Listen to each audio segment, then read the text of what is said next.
안녕하세요 학생 여러분. 이번 영상에서는 학생자치 시스템 혁신에 대해서 간단하면서도 자세히 알려드리도록 하겠습니다.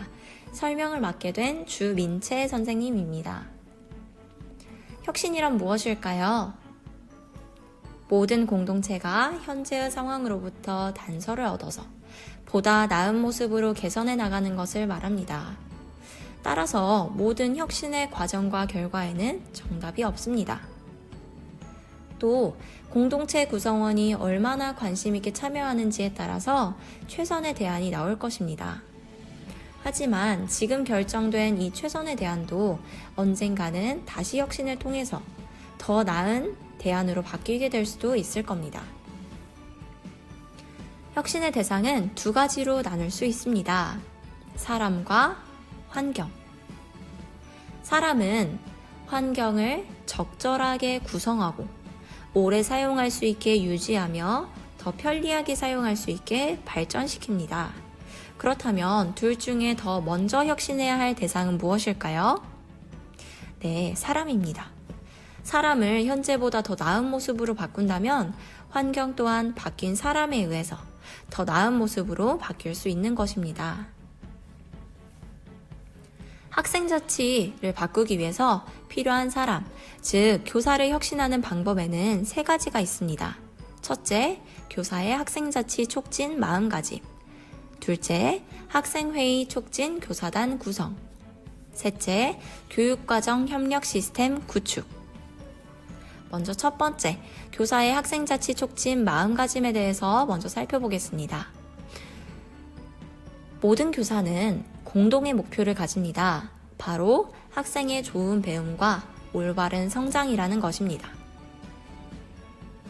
이때 학생자치 담당자는 한 명이지만 모든 교사가 자신이 학생자치 담당자라는 마음을 가지고 자유로운 의견을 공유한다면 더 나은 학생자치를 꿈꿀 수 있습니다. 두 번째, 학생 토의 촉진 교사단 구성. 학생자치에는 부서, 회장단, 학생회 등 다양한 집단이 있습니다. 이들은 상황에 따라 다양하고 동시다발적으로 협의를 하게 되는데요. 학생자치 담당자가 이들을 모두 한꺼번에 관리할 수는 없겠지요. 그래서 다른 교사의 도움이 필요합니다.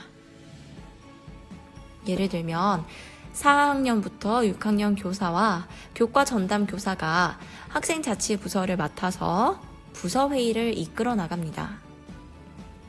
그리고 학생자치 담당 교사는 전체 다모임, 회장단, 학생회 회의를 이끌어 나가면 됩니다.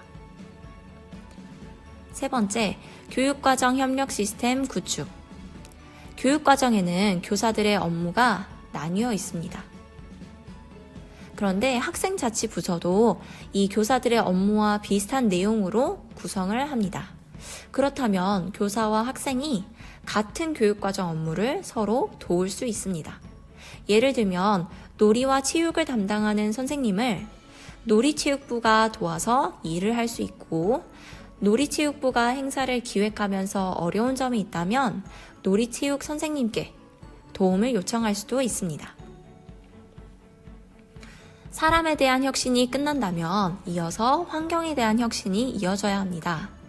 이도 세 가지로 나눌 수 있는데요.